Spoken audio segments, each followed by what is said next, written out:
or something like that, or Trump was taking too harsh measures on handling the coronavirus. And now the situation's kind of flipped. Like I saw a bunch of quotes from the New York Times, from the Washington Post, that were basically saying basically the same stuff that Trump said a couple months ago, and now they're trying to kind of pin it on him because of politics. Yeah. Yeah, I think that definitely that blame game, like who can play that off the best, is going to be interesting. And like Trump's approval ratings, like they've actually gone or gone up, gone, but they've gone up. I think they've gone down a little bit, maybe gone up again. They haven't. One thing they haven't really done is dropped precipitously. So there isn't really a sign that the large majority of the country, at least yet, is giving him the blame for this. Why do you think that is? Yeah, I mean, I think it's because he's very good at kind of taking the blame off himself, to be honest. Yeah. And he also does a lot of talking about how things are going to change quickly, which could be beneficial because you want to make sure that Americans feel optimistic about this kind of stuff. But I think there are definitely things that are problematic about the way that he's approached the problem. For example, I think this was yesterday or a couple days ago, he came out and disagreed with Dr. Fauci on his recommendations for what we should do in airports. And Trump kind of said, I think that having just a temperature check is enough for people coming into the United States, right? And so Dr. Fauci and a couple of other scientists said, hey, that's not actually enough, and we should be doing more because this is a more dangerous situation, and there are a lot of asymptomatic people. Mm-hmm. And so he came out and disagreed with them. I mean, he's not a scientist or anything, but he does a lot of these things to kind of minimize the problem and pretend like it's not as big of a problem as it is. So that'll probably appeal to his fan base. Yeah, and there also has kind of been, at least among like the Trump right wing kind of media sphere, I've kind of noticed a little bit of a lot of harsh words, I would say, just put it mildly, against Dr. Fauci, with Tucker Carlson, who's kind of the head over there at Fox News, calling him the biggest buffoon of the professional class or something like that, like kind of trying to paint him off as like one of the rich liberal Hollywood elites, as he's just a doctor. Like, do you think that's going to be effective? And like, I kind of worry like that is going to lead a lot of Americans to do some pretty stupid things. Yeah, I mean, so you never really know. Tucker Carlson will be Tucker Carlson. And I think the media, unfortunately, has a pretty big influence on what people think. So if you're sitting here listening to Tucker Carlson every night, it definitely could lead to some problems, such as some of the protests we're seeing with people saying that social distancing measures are like complete government overreach. But yeah, I think that's a pretty big problem. Yeah, because that kind of leads really, I mean, we, at least at the beginning, a lot of Americans trusted Fauci more than they trusted Trump, and that is a good thing because obviously he definitely knows more about infectious diseases than Donald Trump does. Yeah. So that would be a very, very good thing. And yeah, as you talked about the health aspect of this, it's far from the only angle. 36.5 million jobless claims have been filed in the past 2 months. And there has been new calls to cover wages of workers that we've seen kind of arising more and more as of late. And we've seen, at least in England, I think the conservative government there agreed to cover 80% of lost wages to kind of keep things going. Like, we have a deficit, we have a spending, a massive tax cut that was passed that didn't help that by the Republican Party when our economy was very good. And we've already given like trillions away to bigger companies. Do you think we should do this? Do you think we can do this? Like, where do you stand on that kind of an idea? So it's interesting. It's difficult to tell whether doing something like the UK is doing with covering, you said 80% of... Yeah, I believe it was 80%, yeah. So I think that sounds pretty extreme. I don't know how feasible that would be and where we're getting that money from. But in terms of economic relief, I think we should look into certain programs such as like a temporary UBI. I forget who was talking about that. Maybe it was Biden. Do you remember?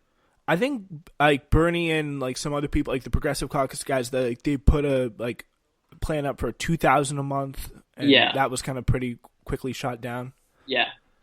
So yeah, I mean, it's an interesting situation because doing things like having low interest rates or trying to give people more spending power, things like that, that usually help the economy in these situations are basically completely ineffective now because it's a virus that we're talking about, not like a crash or a recession or something like that, where people can't do anything with more buying power. Yeah, and people can't spend even if they want to, right?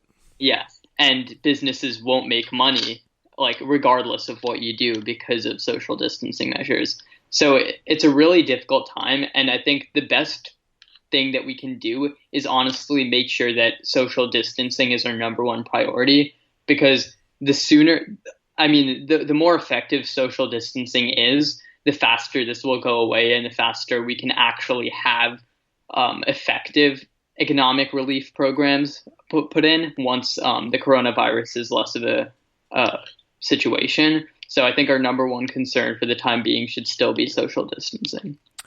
Yeah, definitely. And I really I was reading a little bit ago, actually, an article about New Zealand, and the prime minister there was like, talking to officials, she was like, we know we're going to have to shut down at some point. It's going to suck, but we just we got to do it. So they kind of shut down for 2 weeks.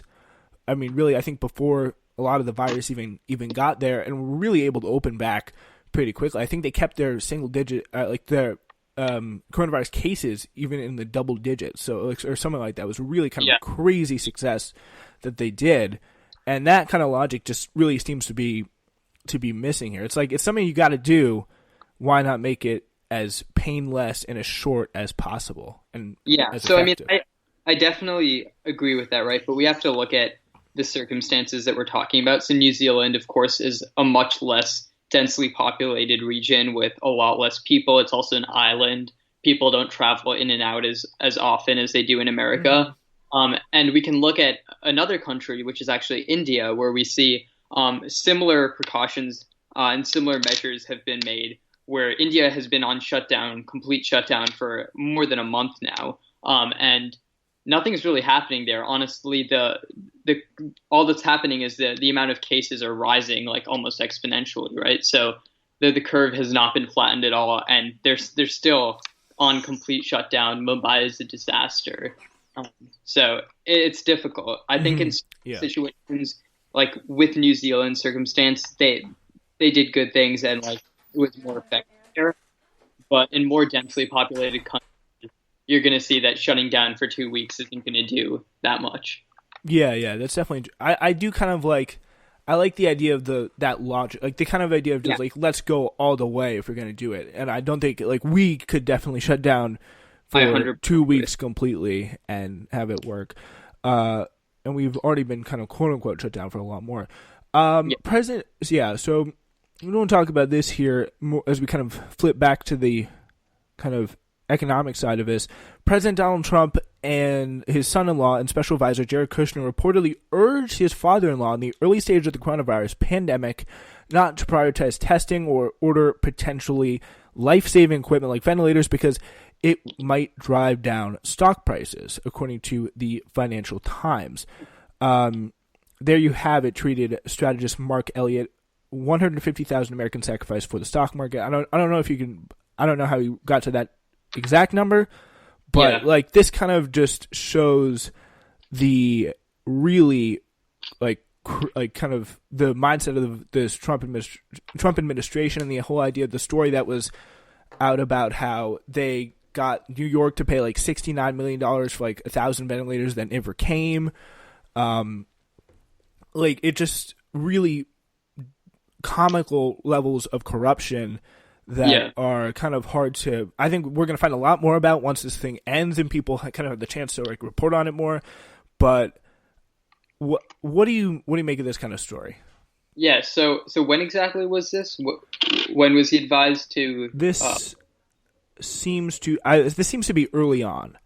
Yeah. So, I mean, to be honest, I think that it was probably, of course, or it was not a good move, right? Not probably, but at the same time, you have to take everything with a grain of salt because, of course, like liberal media is going to be trying to find reasons to attack how well the Trump administration has handled this whole situation, and in my opinion, rightfully so, right? But at the same time, you can't say that, oh, they were knowingly sacrificing 150 million Americans in doing this, right? Because of how early on it was, like not just conservatives, but also liberals didn't know exactly how it was going to play out. And so, of course, the economy is going to be a concern that the Trump administration is going to have.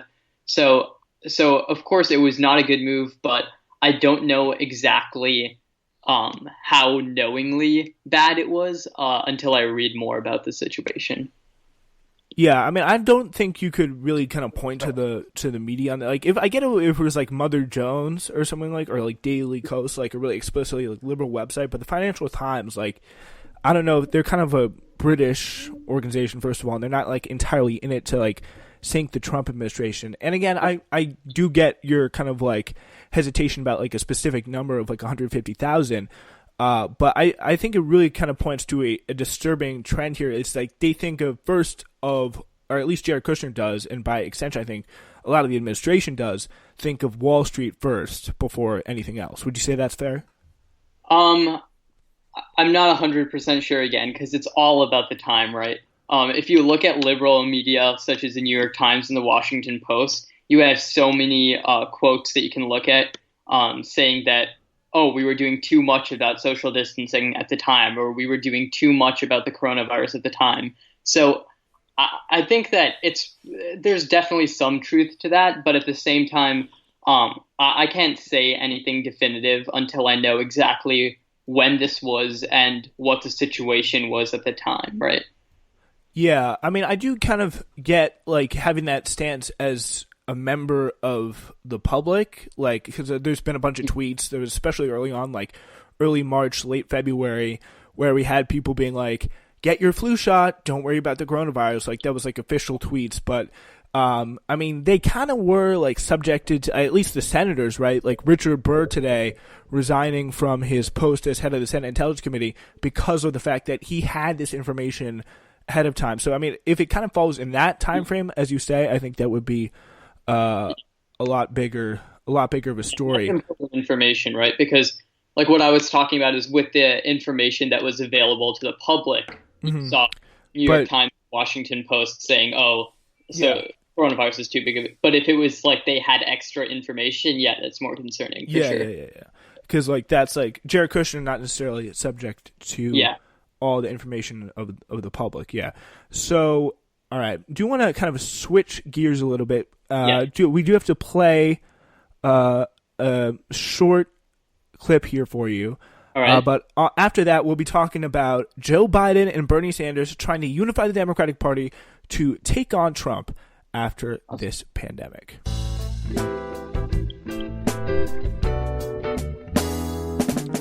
Ladies and gentlemen, we have a very exciting Spencer Walsh Radio Network announcement for you. Join us May 16th for the series premiere of That's Interesting, our brand new show where we talk about the most interesting things happening in our culture during this crazy time.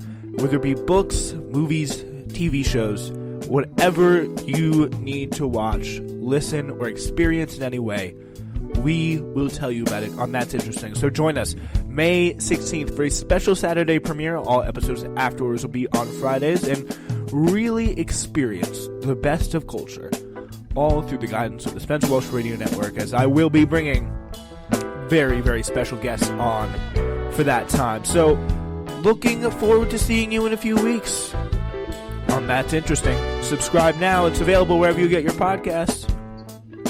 When I say a few weeks, I mean this Saturday. It's going to be very, very exciting to get that coming out. Of course, today we have Krishna Ramaswamy back with us to be talking about, I'm going to take you back to pre-pandemic times where all that was in the news was primary. Obviously, the primary has now come to an end, and there has been a task force announced to kind of show collaboration between the progressive wing and Bernie Sanders, the unfortunately losing wing, in my opinion.